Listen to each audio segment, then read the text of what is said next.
कैसी स्थिति है। तो मांग ले आज वो 2 वरदान। पहला वरदान मांग कि भरत को राज्य गद्दी मिले, और दूसरा वरदान मांग कि राम को वनवास मिले। और सुन, वनवास नहीं मांगेगी तो भरत को वो बैठने नहीं देंगे। और एक काम करियो, 14 वर्ष का वनवास मांगियो। 14 वर्ष क्यों? उसका वैदांतिक अर्थ तो दूसरा है, वो तो मैं सुनाऊंगा। क्योंकि हमारी 10 कर्मेंद्रियां और ज्ञानेंद्रियां हैं, पंच कर्मेंद्रियां, पंच ज्ञानेंद्रियां और मन चित्त बुद्धि अहंकार, ये अंतःकरण चतुष्टय है। जिसने इन 14 को नहीं जीता वो कभी राजा नहीं बन सकता महाराज। वो शोषक होगा, वो पोषक नहीं होगा।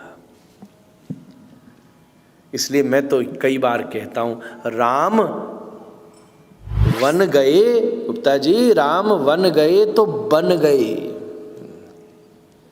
अगर वो वन नहीं गए होते तो बने भी नहीं होते आज। राम वन गए तो बन गए महाराज।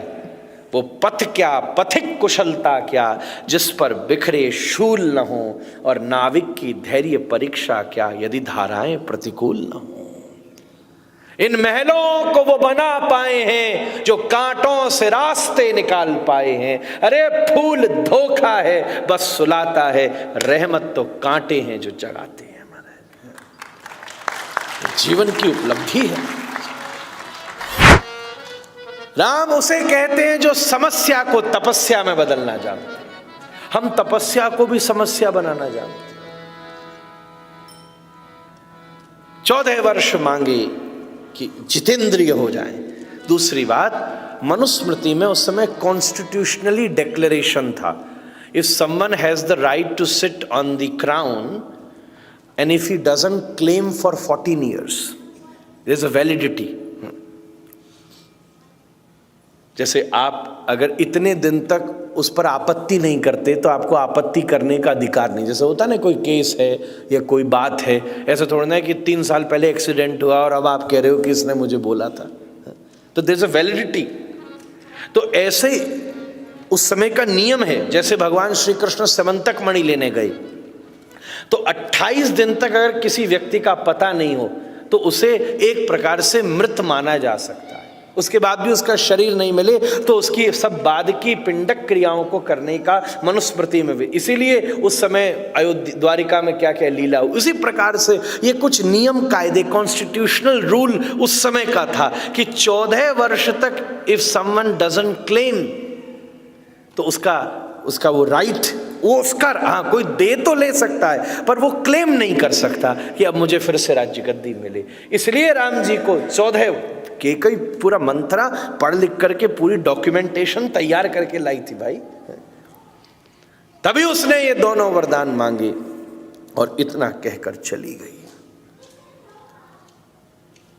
महाराज तौच याचस्य भारत भरतारम भरतस्याभिषेचनम, मतलब भरत का राज्याभिषेक हो, और प्रे ब्रजानम च रामस्य वर्षाणि च 14। राम को 14 वर्ष का वनवास हो, ये मांग ले। इतना कहकर चली गई। अब इसमें हम 14 ही वर्षाणि रामे प्रव्रजते बने रूढ़स्य कृतमूलश्च शेषम शाश्वस्तिते सुतः। अगर राम 14 वर्ष के लिए बन चले जाएं तो तेरा बेटे के लिए राज्य निष्कंटक, विदाउट एनी प्रॉब्लम, बिल्कुल प्रॉपर सेट हो जाएगा। ऐसी हितैषी बनी महाराज। कोई ऐसा हितैषी बने जो परिवार में विवाद करता हो, उससे सावधान रहिएगा। जो मिलाने की बात करे वो श्रेष्ठ हितैषी है। जो कभी बिलक करने की बात करे वो हितैषी शायद नहीं हो सकता महाराज। ऐसा रामायण का सूत्र कहता है। खूब उसने तर्क दिए। अब वाल्मीकि जी में तो नहीं है पर भिन्न रामायणों में हमारे गुरुजी कहते रहते थे। कैकेयी जी, अब मंथरा चली गई तो कैकेयी जी ने भी डिसाइड किया, नहीं मैं ये नहीं कर सकती ना, नहीं, इसने मेरी मति घुमा दी, मैं ये नहीं करूंगी। तो 2 घटना हुई, 2 संस्मरण है। उसी समय कैकेयी जी के महल में देवता प्रकट हो गए। ये पृथ्वी गैया का रूप बना करके आ गई। विप्रधेन सुर संत हितलीन मनुज अवतार, ये सब प्रकट हो गए और हाथ जोड़कर कैकेयी जी के सामने बैठ गए। हे भगवती माता कैकेयी, हम जानते हैं तुम में सामर्थ्य है कि जो जहर पी ले और पूरे समाज में अमृत बांट दे। ये महाराज दशरथ क्या कर रहे हैं? राम कोई राजा बनने के लिए परमात्मा राम के रूप में प्रकट नहीं हुए हैं।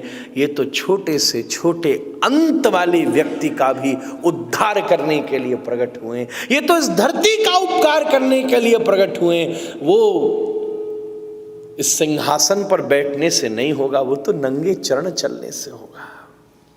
हम आपसे प्रार्थना करते हैं, हमने कैकेयी जी के मन में ये बात मंथरा की बुद्धि में बिगाड़ करके आपसे कहलवाई है, क्योंकि महाराज दशरथ तो पुत्र मोह में केवल अपने स्वार्थ और सुख के लिए ये कार्य कर रहे हैं।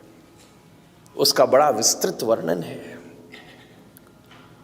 बड़े बड़े पूर्व पुरुष खड़े हो गए सामने। हे कैकेयी, तू हमारे घर की शोभा है, लक्ष्मी है, लज्जा है। हमारे यहाँ के बालकों की शोभा राज सिंहासन पर बैठने से नहीं हुई है।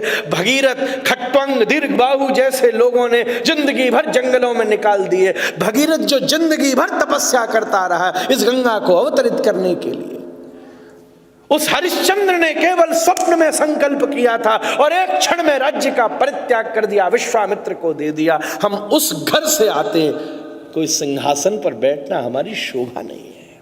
हम कितनी बड़ी वस्तु के भोगी हैं, ये भारतीय परंपरा नहीं है। हम कितनी बड़ी वस्तु के त्यागी हैं, ये रघुवंश की परंपरा है।